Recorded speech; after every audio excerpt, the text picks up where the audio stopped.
Okay, it is finally time to get some content into our site. We've got domain set up, we've got hosting set up, we've got WordPress installed, we've got a theme installed, um, we've got the framework of our house is all set. All we need to do now is start moving our stuff in. So let's create some content. So here's my site as it is now. Um, I have, remember that somewhere in there was a button that said front page displays recent posts. And that's what this is showing. It's not unlike that instructor thing I just showed you in the previous video, where this is just showing a little excerpt of it, a preview image, and saying this is a post. And this is going to display a list of them. But I don't want to do that. I want a page to be my home page. So I'll set that up later. But for now, let's create some pages. So here I am back in Dashboard. I'm going to go to Pages, and then Add New. Okay, I'm going to add a new page. So this, what we're looking at here, is called a WYSIWYG editor.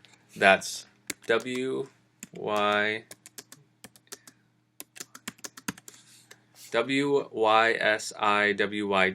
Now you don't need, and it's pronounced WYSIWYG. It's totally weird acronym.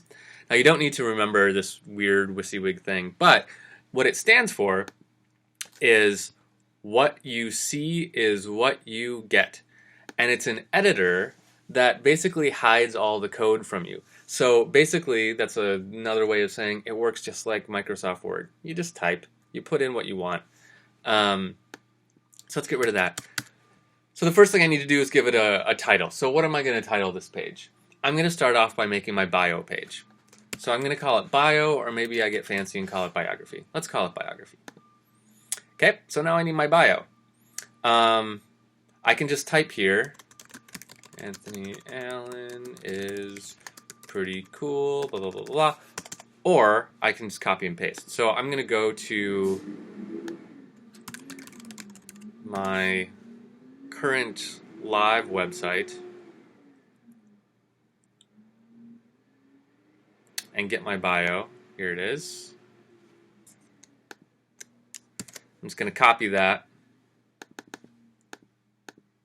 And I'm going to get rid of that and paste it in. Okay. Now, let's look at some of the functions here. So this got pasted in as bold. So here, up here, we have some settings. We have bold, italic. So if you want something italic, to highlight it, hit the italic, and it's going to be italic. Here we have strike through. That puts a line through something. So FYI, if you're wondering why on earth would you ever do that, the reason is it's kind of another blogging thing. The strike through is useful, especially in journalism.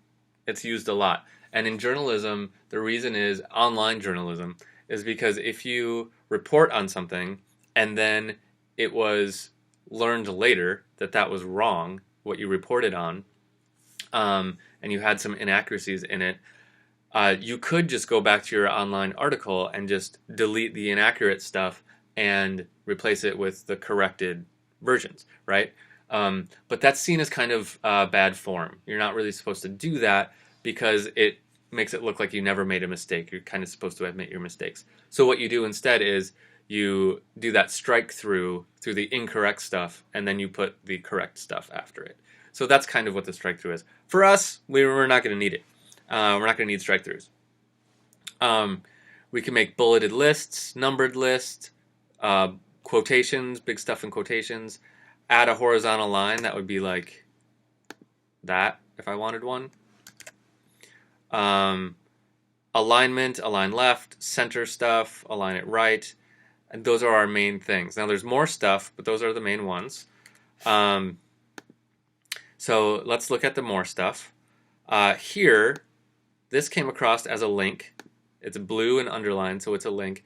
So let's ignore that now. Let's just make a link. Let's make a link to Minnesota Orchestra, since that's right there. So I'm going to highlight it. And now I want this to be a link. So I'm going to click on this button, which looks like a little chain link from a fence. Get it? Like it's a link from a fence, because it's a link.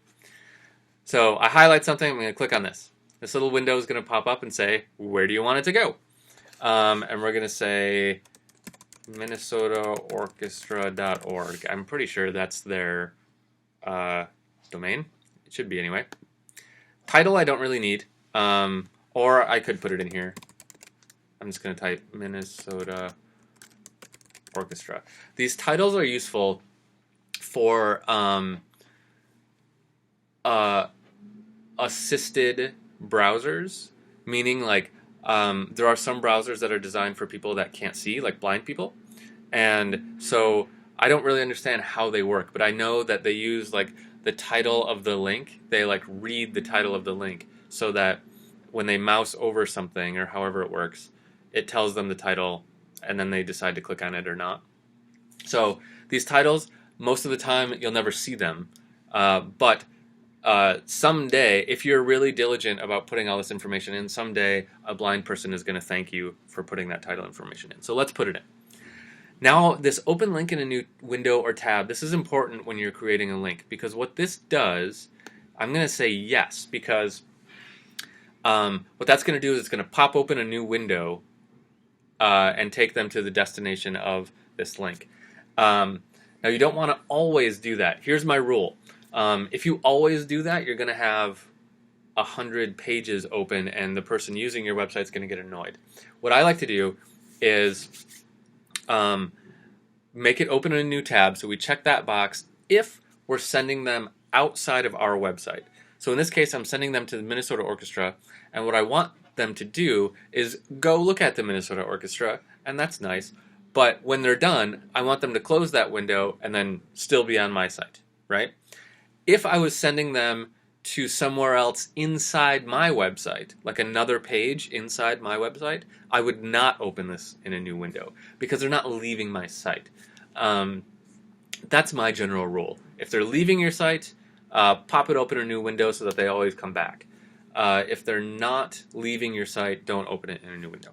That's my rule. So I'm going to say add link, and now we see that link is there. Now if we want to change a link, we can highlight a link, and then this is like a broken chain link from a fence. We can get rid of it. So that's there. I'm going to get rid of that one because I don't really need that there. This is a read more tag that'll be like, it'll put a little link that says read more and take you to more stuff. We're not going to be using that. We won't need it. This is a page break. I'm not really sure what that does in this context. This is the toolbar. This used to be called the kitchen sink. This gets you more stuff. So by clicking it, it gets you more stuff. So this paragraph drop-down menu is where you'll get stuff for font sizes. So let's say that this last sentence, maybe I want to be nice and big. I can say, I can do paragraph, address, which is italic, this pre thing, which is in a different font, and then my heading sizes. So I can say heading 2 and make it nice and big. Or I can say heading 3 and make it a little smaller. Now, why don't these just say the font name and the font size? The reason is because that's all decided by your theme. Your theme knows what heading 1, heading 2, heading 3, heading 4, 5, and 6 are. And it decides what it's going to do with those. So your theme might say heading 2 is going to be bold and green, and heading 3 is going to be, and heading 2 is going to be bold, green, and, at 25 point type. So it's going to be big, bold, and green. It might say heading 3 is going to be blue and italic and 20 point type. So that's all defined by our theme. So what we're seeing here in this window is not actually what we're going to get because our theme isn't applied to it yet, right? So our theme still has to do some formatting to this. So it's not exactly true that we're seeing 100% what happens.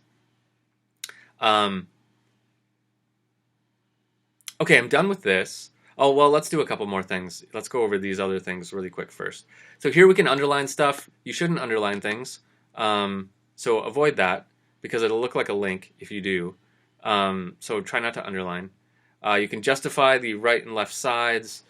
You can change the text color, although, again, I recommend not doing that because it'll get ugly really fast. You can paste something in as text. This is handy if you're going literally between Microsoft Word and WordPress, where Microsoft Word, there's a bunch of extra hidden stuff. If you copy something out of Microsoft Word and paste it into WordPress, you might get some extra stuff. So instead of just hitting like Command V or whatever to paste, hit this button and it'll get rid of some of that extra stuff. Similarly, if you paste something in and the formatting is all weird because you pasted it from another program, hit this clear formatting button and it'll just wipe out all the formatting and give you just the raw text.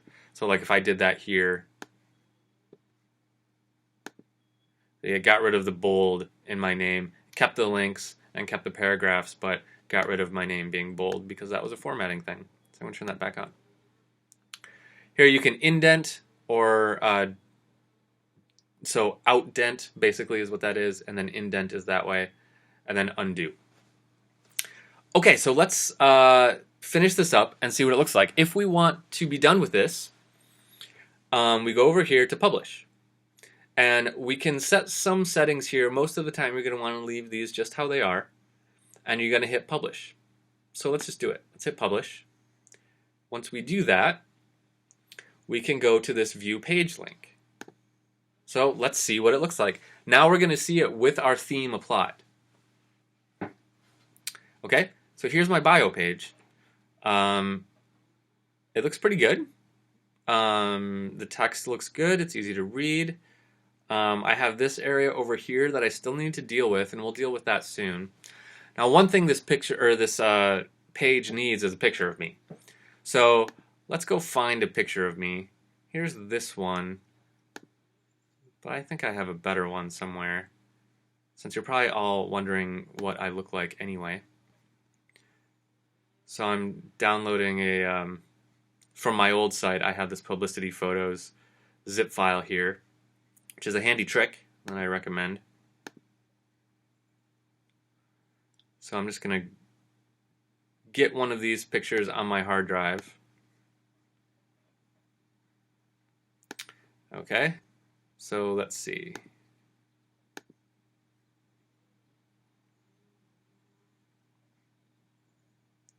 So there's a big scary picture of me looking all mean and, you know, stuff. Here's me doing some DJ stuff, and here's me doing a bigger performance wearing these freaky glove things. So which one do I want to use here? Let's do my big freaky one because that at least shows my eyes. Okay, so I'm going to go back into my editing. Oops. Okay, so here's my bio page. I could either hit the back button to get back to the editor for this page because that's where I came from, or because I've got this menu bar up here, and because I'm logged in, I could just hit edit page right here. That'll take me back to the editor for this page. It's a handy little trick. Okay, so let's add an image. So the first thing I'm going to do is I'm going to put the cursor right where I want the image, and I'm going to click. So I'm going to put it aligned left over here, so it's going to be in a box over here. So I'm going to put the cursor right there. I'm going to click so that it's blinking right there. Now I'm going to go to this Add Media button. And here is kind of a window into my media library that we already saw. So what I can do now, and get rid of some of these extra windows here, I can drag this file right into here, and everything's going to turn blue. It says drop file to upload. Okay, there's my file. Here's some settings for it. The title, a caption, alt text, and description. I'm going to leave those all empty for now. Alignment, none. I want it to be aligned on the left, so I'm going to say left. And link to, that means what happens when you click on it. What happens when you click on it? Do I want it to be a link to the media file, meaning like if someone clicks on it, they're going to get a full-size version of it. I actually don't want that in this case. An attachment page, which is going to be a page with just this image on it. I also don't want that. Custom URL, I could send them anywhere when they click on it. So I could just type in something here and it'll send them there. Or I could say none. In this case, I'm going to say none because I actually don't want this image clickable. Size. Now I have 3 sizes here. You might have more. Your settings might be different here because these sizes are determined by the theme. The theme is what figures out these sizes. So here's the full size image. Here's a medium and a thumbnail size. So I'm going to go with medium and see how that works. And then I'm going to click this insert into page. And there it is. So that's pretty big. I'd like it to be about the size of this paragraph. So I'm going to click on it once, and then I'm going to go to this little pencil icon, and then I get a couple more settings.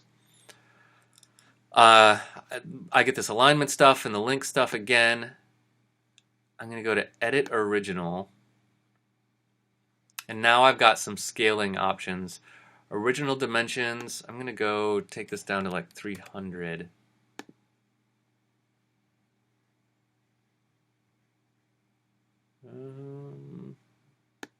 Actually, I think 200 is what I use, and I want it even smaller than that. So I'm going to try 150. And it's going to keep the dimensions the same. Okay, I'm going to hit the Save button. Oh, it already saved it for me. I'm going to go back and update. Now let's try publishing the page again. Every time you make a change, you have to republish it. And now let's go to View Page. That's a little bit better. So you see how my theme added this border here around the image, where if you look at the editor for the page, you know, the text is right up on it. So we're not really seeing what the theme's going to do to it.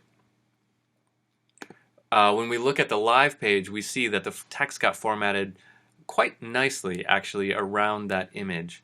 So now I have a nice page, a nice biography page, with an image, a bio, and I could put more bio here, I could put more images, but that's our basic first page. So what I want you to do next is create some pages. Create a couple pages for what you do, and then we'll press on to the next thing and making use of them. I think our next thing is creating a menu. Because remember, look at this. If I go to my main website, which is here, I just refreshed the page so that we could be sure we're seeing it. Where's my bio page? It's nowhere. It's not showing up anywhere. We have yet to create a menu so that we can say, click here for my bio page and all that good stuff. So we'll do that soon.